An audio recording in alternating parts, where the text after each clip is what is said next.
Right, it's time now for Focus, and today is the 12th World Down Syndrome Day. Down syndrome is a genetic condition that typically causes some level of learning disability and characteristic physical features. The World Health Organization says that each year 3,000 to 5,000 children are born with Downs. France 24 reporters spoke to Vincent and Julia about the difficulties they've had in school and at work and their hopes for the future. 1, 2, 3. We're missing 4. For Vincent, it's a morning just like any other. In this hotel in the north of Paris, a 25-year-old is getting to work, resetting the tables after breakfast.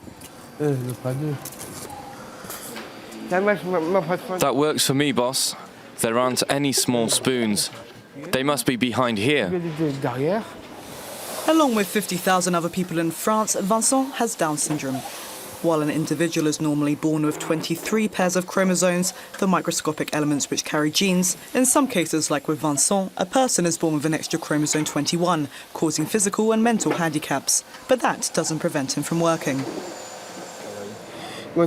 I like my work. I'm happy. Oh, I put it the wrong way round. That's not good.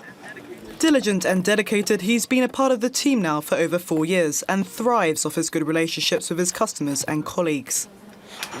I like this job. I want to welcome people, help my colleagues.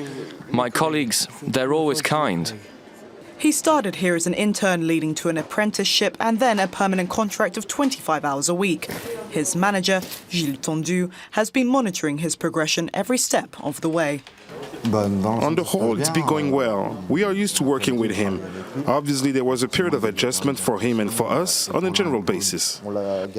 We kept him on because he's someone who listens to what we tell him, who tries to do things well, who creates a certain joie de vivre for lots of people here.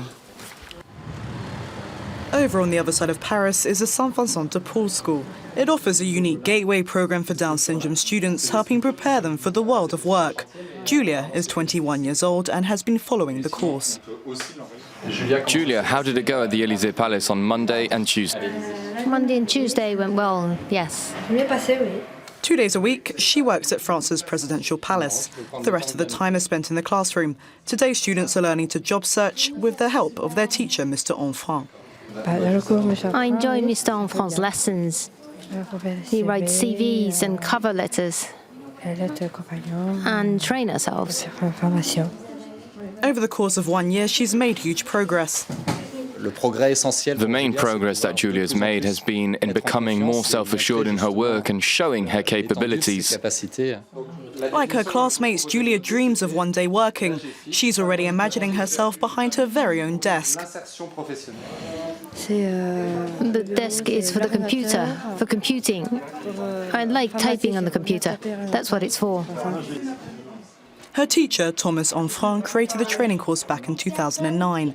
Every day he strives to challenge the stigmas held by certain firms who remain reluctant to hire his students. People tend to just see their handicap or their defects, but not the added value that they can bring.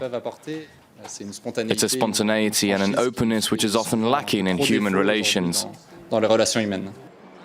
In 2005, the French state passed a law which meant for every business of more than 20 employees, at least 6% must be handicapped. Failure to implement this results in a fine. The law also imposes that disabled children must have access to so-called traditional schooling. But this didn't make it easier for Vincent. Although he's been welcomed in his workplace, he was initially rejected by his school, which complicated his chances of finding a job. With his father, they had to face a long struggle with France's education system. How are they going to get there? Is it going to hold me back? Does it make sense? Is he going to be able to do the same thing? Does he have to do the same thing, something else? Calls into question how we teach individuals. Having raised his son on his own, he felt that he had to at least try. We don't realize the extent to which those with handicaps are positive, willing, ready, because they want to be with other people. They're ready to learn so many things. Very hard-working. Since he started working, Vincent's independence, self-confidence and social skills have improved dramatically. Yes, I am more independent. Sometimes when on my own, at work, colleagues tell me do this, do that, and I do it by myself. And I talk to them. They keep telling me, Vincent, you're working so well. He wants to take his motivation to the next level and complete a professional diploma. I want to keep on working. That's my heart speaking. I am happy and proud. The disabled workforce has become an important social issue. In under half a century, the life expectancy for those with Down syndrome went from just 9 to 55 years old. That means they've had to learn to live autonomously. Julia's mother, Sophie, has become a militant for the cause, founding an association that prepares the handicapped for the world of work. It costs 10 times less than a centre where we'd just leave handicapped young people. We need to break down the walls. They too have their own place in society. We just have to believe in them. And that's a winning deal for society. These are young people who live off their own wages, who pay their bills, their taxes, who'll be fulfilled from that, which will improve their health. For Julia, having a professional career is a long-term goal. She shares the same dreams as any other girl of her age. Living together with my boyfriend. I have a boyfriend called Théophile. And maybe we'll get married, so I have to find a living and find a job, earn money so we can live together. Health, education, unemployment affect those with Down syndrome just as much as anyone else. Despite François Hollande's sympathy for their situation, it's still relatively absent from the agendas of the presidential hopefuls. Joining me now in the studio is one of the people interviewed in that report, Sophie Cluzel. Hello, thank you very much for coming in. Now, you're the mother of Julia, and also you've set up an association called Grandir à l'école, which helps people with Down syndrome at school and helps them transition into the workforce. Let's start off by talking about school. What's it like generally for people with Down syndrome in public education here in France? Well, it's still very complicated, because they have to prove they can stay at school all the time. And they need support, of course, because they have special needs. And it's difficult to have a trainee school assistant for them. So it's still very difficult, even if it's improving. But teachers are not trained at all for adaptations. So it's still very difficult, in fact. So what did you have to do to prepare Julia then for adult life, for working? Well, it's a fight to stay at school and to progress and to improve at colleges and lycée. And she needs big support for all the teachings part of our school cycle. But she's very good in social life. She's very independent, for example, for traveling. She takes the tubes, the underground, the buses. She's very good at that. So she has been able to do a lot of training in different companies during their formation, during her formation, her training. And that she learns a lot. And with Down syndrome, what is important is to work, to be placed, and train. They need to improve themselves by doing the things. So what do you tell companies to convince them then to hire people like your daughter? They have skillness, they have capabilities. They are what we call autrement capable in French, which means distinctly capable. And I think that managers, employers must presume that they have skillness. But what is difficult for a company is that they don't fit in a regular job description. We will have to make tailor-made basis analysis for them to find some tasks to do which are not really directly readable for a company, as job description regular. What do you make of the law mentioned in the report where there are quotas and there have to be a certain number of handicapped people in any given company? Is that progress, or do you think it's not actually applied much? Well, it's progress, but it's not applied completely. Companies are not at 6%. And first of all, what companies is to have supported employment. If the company are not helped with job coach, this will fail, because they need to be... they need to have job coach who will help, assist at the beginning, that will help companies to do the adaptations.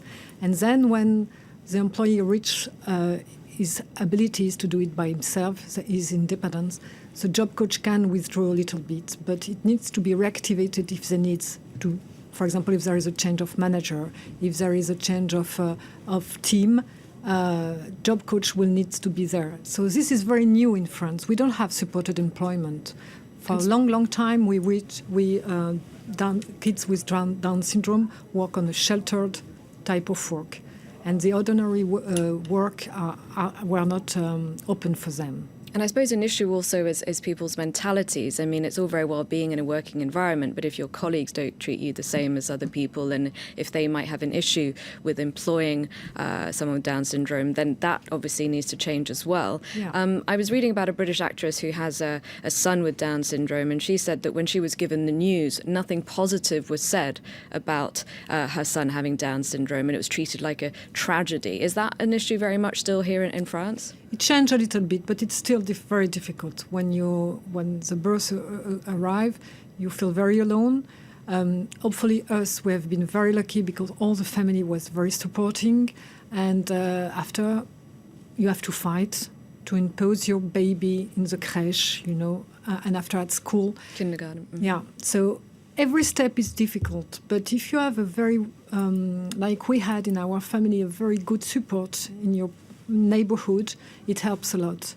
I suppose you need support, though, from the wider society. Recently, a lot of people, I think more than 200,000 people signed in support of Mélanie, a young woman with Down syndrome, making her dream come true of presenting the weather forecast. Mm-hmm. She ended up being on France 2 television very recently. And so there were clearly a lot of people manifesting their support. Do you think things like that are good for raising awareness and for showing the wider population just what people with Down syndrome are capable of? Of course, it's always good. It's very good to see positive signs of behaving well, of skillness, of capabilities, and of dreams of people. But what we need more is now to set up services of job coaching in order to transform the dreams in realities, because they need to be supported, and they will need maybe to be supported long time. But we have to find this job coaching, and we have to develop this job coaching as we did develop the school teaching, school assistant. Now it's from the scholarship with school assistant, we need to go to job with job coaching and work in the ordinary type of work. It's very important. All right, well, Sophie Cluzel, thank you very much indeed for coming in, and best of luck to Julia in making her dreams come true. She's very happy, and she's very motivated. She's very willing to, a lot of motivation to win. So, well, that's wonderful. Thank you very much for your time. Much. And